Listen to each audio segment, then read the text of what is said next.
Chapter 1. Empowering Women Who Sing. A piano is a piano, and a violin is a violin.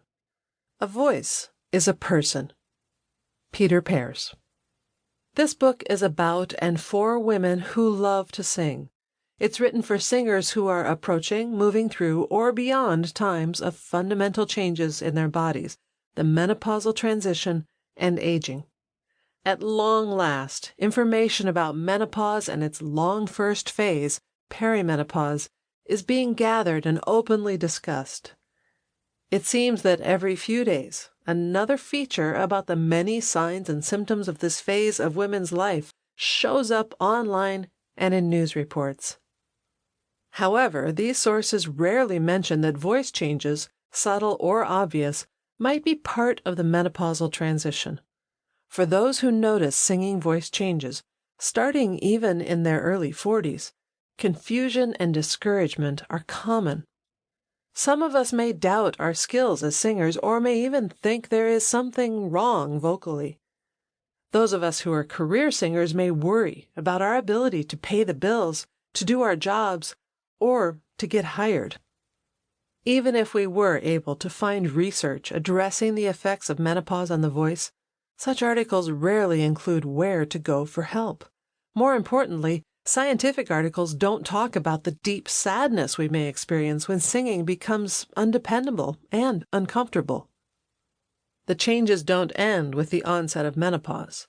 As hormone fluctuations settle down, voices might become more dependable, but changed. Then we face the challenges of getting to know our changed voices. We also begin to encounter the increasing effects of aging on the voice.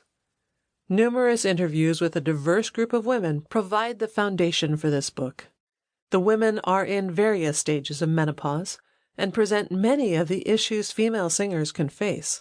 Some of them are going through the midlife menopausal transition, some are just past menopause, and some have moved well beyond it. Some have not struggled with difficult voice changes. Many have. Some have voice changes that have more than one cause. Others experience more simple issues.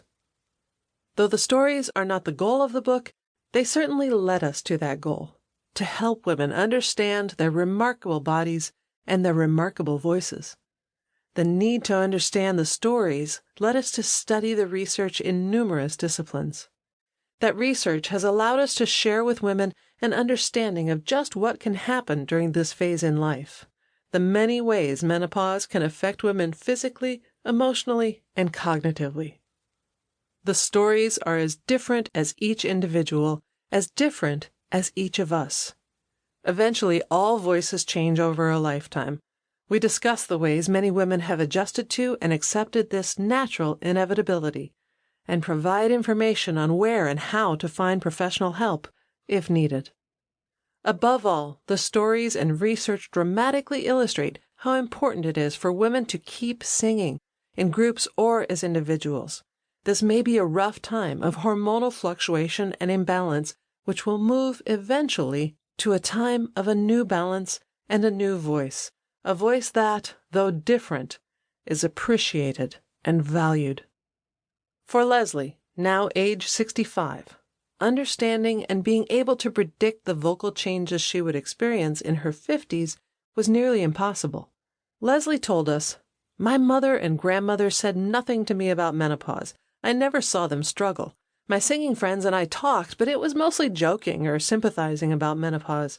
No one talked about the upheavals with our voices, and also not really knowing who you were anymore or how isolated you felt. For some reason, I felt like I needed to handle the changes alone." This needing to handle it alone is something that many women unconsciously feel, sometimes out of shame, embarrassment, or confusion.